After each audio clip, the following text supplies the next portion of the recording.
Welcome to Devasena అభిరుచులు.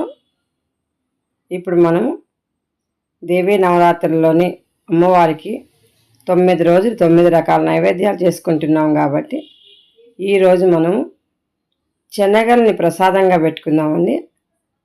రోజు పొంగలని పులిహోరని చేసుకుంటున్నాం. ఈరోజు మాత్రం శనగలు నానబెట్టుకుందాము.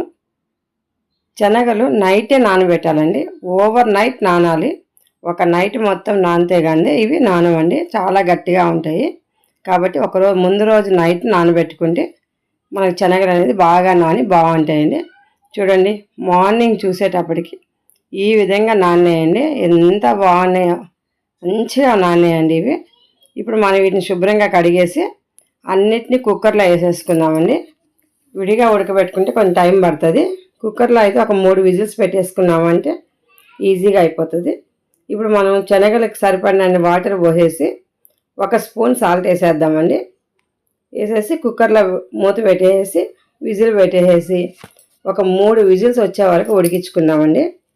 బాగా ఉడికిపోతాయి 3 విజిల్స్ అంటేనే, ఎందుకంటే బాగా నానాయి కాబట్టి బాగా ఉడికిపోతాయి. చూడండి ఎంత మంచిగా ఉడికాయో, చాలా బాగా ఉడికాయండి ఇవి. వాటర్ అన్నీ తీసేసి ఒప్పి పెట్టేసుకోవాలి. ఇప్పుడు వీటిని అన్నింటినీ కూడా మనం ఒక బౌల్లో పోసేసుకుందాం. వాటర్ తీసేసాం కాబట్టి చూడండి ఈ విధంగా మంచిగా ఉడికిపోయినాయి. ఇప్పుడు దీనికి మనం పోపు పెట్టుకుందామండి. స్టవ్ మీద కడాయి పెట్టేసి కడాయిలో ఆయిల్ వేసేసి పోపు గింజలు వేసుకోవాలి. ఆవాలు, జీలకర్ర, ఎండుమిర్చి. ఎందుకంటే అమ్మవారి ప్రసాదం కాబట్టి ఇందులో ఆనియన్ అని అవన్నీ ఇవన్నీ ఏమి వేయొద్దండి. ఆనియన్ లేకుండా చేసుకోరు కాబట్టి ఎండుమిర్చి వేసేసి కొంచెం కరివేపాకు వేసుకుందాము. మామూలుగా మనం ఇంట్లో తినాలి అనుకున్నప్పుడు మాత్రం ఇది చాట్ లాగా చేసుకొని తింటే చాలా టేస్టీగా ఉంటుంది. ఇప్పుడు అమ్మవారి ప్రసాదం కాబట్టి మనం ఖాళీ పోపు గింజలు, ఎండుమిర్చి, కరివేపాకు మాత్రమే వేసి పోపు పెడుతున్నాము. ఇలా తిన్నా కూడా బాగానే ఉంటుందండి. చూడండి, ఎక్కడ దేవుడి ప్రసాదం ఎప్పుడు చేసినా ఇలాగే చేయాలండి. ఇందులో ఆనియన్స్ లాంటివి కలపకూడదు.